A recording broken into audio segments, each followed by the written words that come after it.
Today's video will be on drawing Newman projections for Lewis and both cyclohexanes.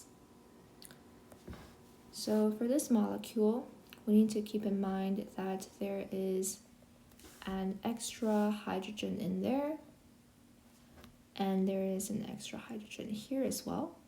So if we were approaching the molecule from this way, let's start by drawing the directions actually. So it looks like methyl is pointing up, and chlorine is kind of pointing towards us, while hydrogen is pointing away from us. So the trick here is that the wedge and the dash bond are going to be on opposite sides. In terms of left or right, it's not designated. You just have to kind of imagine it based on your point of view. And the thing that is usually on the solid line is going to be either directly up or down. So this is our front. Okay, so one side is the wedge, other side is a dash, and the solid line is directly vertical.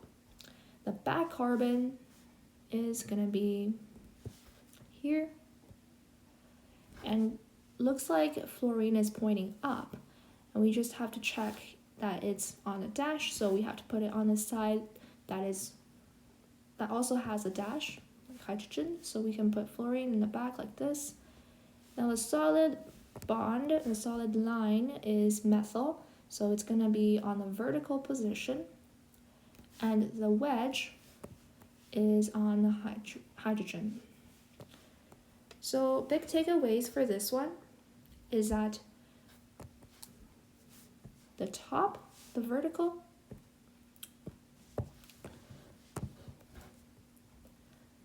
lines are the solid lines.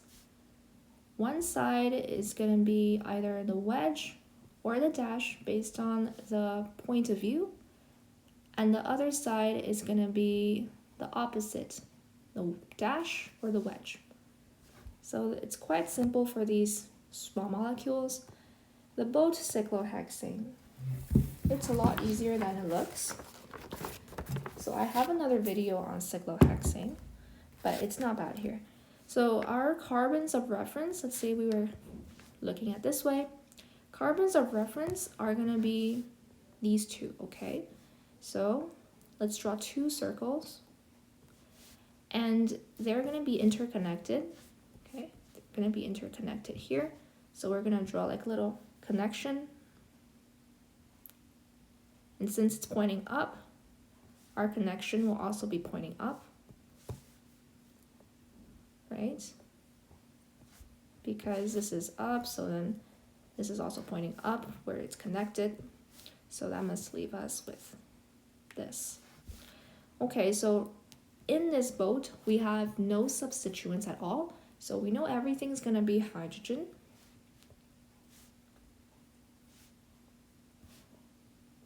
And for the back,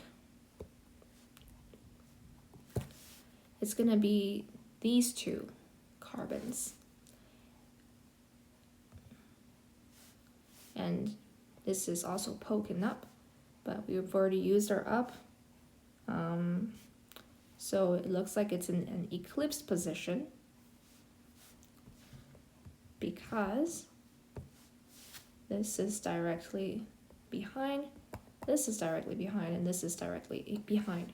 So we have to draw an eclipsed position, which means instead of drawing it staggered like this, which would be the case for a cyclohexane, the boat version, okay, the boat version has a higher energy than the chair conformation of cyclohexane. So it's going to be eclipsed. You want to draw something that is eclipsed, which will just fall behind what we've already drawn. And all the substituents here, all the branches are H.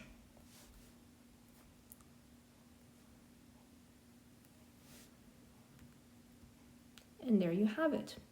So I think the biggest hack that I can tell you is once you find your first carbon, once you find your front carbon, you just add a dot to it, and the other front carbon, you add a dot to it, and then the two carbons that are behind the two carbons that you've set for reference, Those are going to be like the things that are behind your circle.